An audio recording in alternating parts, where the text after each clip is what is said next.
Hello student, देखिए आज हम देख रहे हैं रैखिक समीकरणों के हलों की प्रकृति। रैखिक समीकरण निम्न है। रैखिक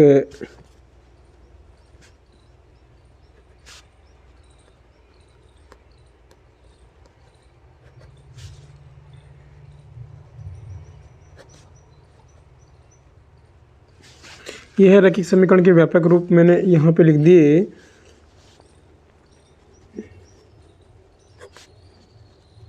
व्यापक रूप रैखिक समीकरण के व्यापक रूप है a1x b1y प्लस में c1 बराबर 0 और a2x b2y प्लस में c2 बराबर 0। ये रैखिक समीकरणों के व्यापक रूप हैं। व्यापक रूप पहला रैखिक समीकरण a1x प्लस में b1y प्लस में c1 बराबर 0। दूसरा है a2x प्लस में b2y प्लस में c2 बराबर 0।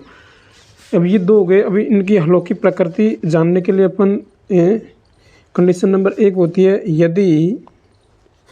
यदि a1 बटे में a2 नॉट इक्वल हो b1 बटे में b2। a1 a2 not equal b1 b2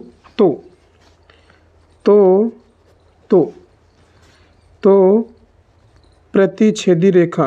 तो रेखाएं कैसी होंगी? प्रतिच्छेदी रेखा होंगी।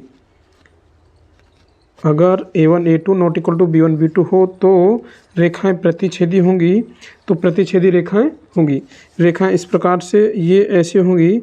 रेखाएं इस प्रकार से प्रतिच्छेद करेंगी। एक बिंदु पर रेखाएं इस प्रकार से प्रतिच्छेद करेगी। तो और इसका केवल एक हल होगा। केवल एक हल होगा। रेखाएं एक ही बिंदु पर प्रतिच्छेद करेगी और केवल एक हल होगा और संगत होगा। और हल कैसा होगा? संगत होगा। हल संगत होगा। एक कंडीशन तो ये है इसकी। और दूसरी स्थिति यहाँ पे ये है, अगर a1 बटे में क्या है a2 बराबर b1 बटे में b2 और बराबर क्या है c1 बटे में c2।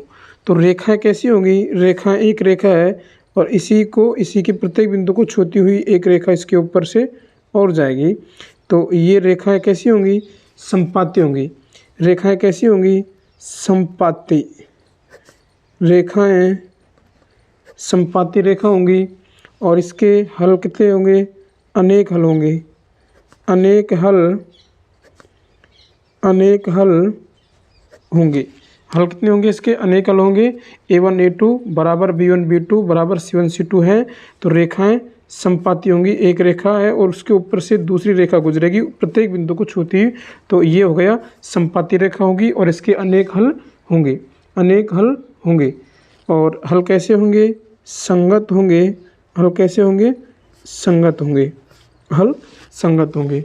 इस प्रकार से इसकी एक कंडीशन और आती है। कंडीशन नंबर 3 है, अगर a1 बटे में a2 बराबर b1 बटे में b2 और यहाँ पे नॉट इक्वल c1 बटे में c2 हो तो रेखाएं कैसी होगी?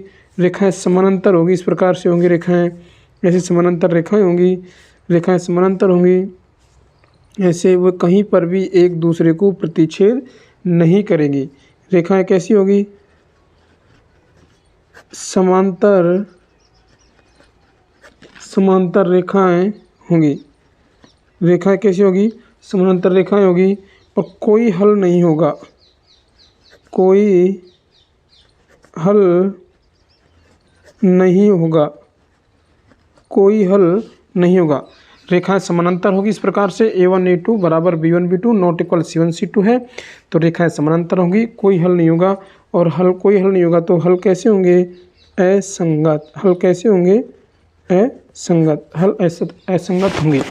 ये अपने रैखिक समीकरण की हलों की प्रकृति है। हलों की प्रकृति को एक बार से दोबारा देखिए। रैखिक समीकरण क्या है? इसका व्यापक रूप लिखा है मैंने। व्यापक रूप क्या है? a1x प्लस में b1y प्लस में c1 बराबर 0, a2x प्लस में b2y प्लस में c2 बराबर 0, अब यदि स्थिति इसमें कंडीशन फर्स्ट होगी, यदि A1 A2 not equal B1 B2 हो तो रेखाएं कैसी होंगी, रेखाएं प्रतिच्छेदी रेखाएं होंगी, रेखाएं एक बिंदु पर प्रतिच्छेद करेंगी तो केवल एक हल होगा और एक हल भी कैसा होगा, संगत होगा। दूसरी कंडीशन यहाँ पे क्या है, A1 A2 बराबर B1 B2 और बराबर क्या है, C1 C2 है। तो रेखाएं एक दूसरे के ऊपर से गुजरेंगी, मतलब एक रेखा के ऊपर से को छूती हुई दूसरी रेखा उसके जाएगी, तो ये रेखाएं कैसी होंगी, संपाती रेखाएं होंगी, तो अनेक हल होंगे और संगत होंगी। कंडीशन नंबर 3 क्या है, A1 A2 बराबर B1 B2 not equal C1 C2 है, तो समांतर रेखाएं होंगी। रेखाएं कैसी होंगी, रेखाएं समांतर रेखाएं होंगी, उसका कोई हल नहीं होगा। जैसे रेल की पटरी होती है, समांतर ऐसे चलती हैं, वो कहीं पर भी एक दूसरे को प्रतिच्छेद नहीं करती, तो ऐसी समांतर रेखाएं होंगी और उसका कोई हल नहीं होगा। और हल कैसे होंगे, असंगत होंगे, हल होंगे असंगत होंगे। ये प्रश्न जैसे अपने यहाँ पे ये 3.2 का यहाँ पे अपन को देखना है, ये जैसे 3.2 में यहाँ पे लिख रखा है कि अनुपात A1 A2 B1 B2 और C1 C2 की तुलना कर ज्ञात कीजिए कि निम्न समीकरण युग्म द्वारा निरूपित रेखाएं एक बिंदु पर प्रतिच्छेद करती हैं। अगर एक बिंदु पर प्रतिच्छेद करती हैं क्या समांतर हैं अथवा संपाती हैं। तो इससे अपन को ये पता लगाना पड़ेगा कि इसमें कौन सी कंडीशन है। आगे यहाँ पे अपन देखेंगे, जैसे मैं इसका ही प्रश्न नंबर फर्स्ट लेता हूँ। प्रश्न नंबर मैं क्या ले रहा हूँ, फर्स्ट ले रहा हूँ। मैंने यहाँ पे क्या लिया, 5x माइनस के 4y और प्लस के 8 बराबर 0, इधर को लिया 7x और प्लस के 6y माइनस के 9 बराबर 0। तो यहाँ पे मैं इसकी व्यापक समीकरण से तुलना कर रहा हूँ। तो A1 बराबर कितना आता है, A1 बराबर कितना आएगा 5 और B1 बराबर कितना आएगा माइनस के 4 और C1 बराबर कितना आएगा 8 आएगा। यहाँ से इसको ले रहे हैं A2 बराबर कितना 6 और B2 बराबर कितना आएगा, A2 बराबर तो कितना आएगा 7 आएगा, A2 बराबर 7 और B2 बराबर कितना आएगा 6 और यहाँ से C2 बराबर कितना आएगा माइनस के 9 आएगा। देखो A1 बराबर 5 है, B1 बराबर माइनस के 4 है, C1 बराबर 8 है और A2 बराबर 7 है, B2 बराबर 6 है और यहाँ से C2 बराबर माइनस के 9 है। यहाँ पर उनको पता लग रहा है इसमें A1 बटे में A2 और यहाँ पे B1 बटे में B2। देखो एक बार यहाँ से A1 A2 और B1 B2 यहाँ पे क्या है, नॉट इक्वल है। देखो सीधा ही दे रखा है, A1 A2 देख लो 5 बटे 7 और नॉट इक्वल आ रहा है। B1 B2 देखो माइनस के 4 और यहाँ पे किसके आ रहा है, प्लस के 6 आ रहा है, माइनस के 4 और प्लस के 6। इसका मतलब क्या हो गया, तो यहाँ पे A1 A2 not equal B1 B2 हैं, तो रेखाएं कैसी होगी, रेखाएं अतः रेखाएं प्रतिच्छेदी होंगी। रेखाएं प्रतिच्छेदी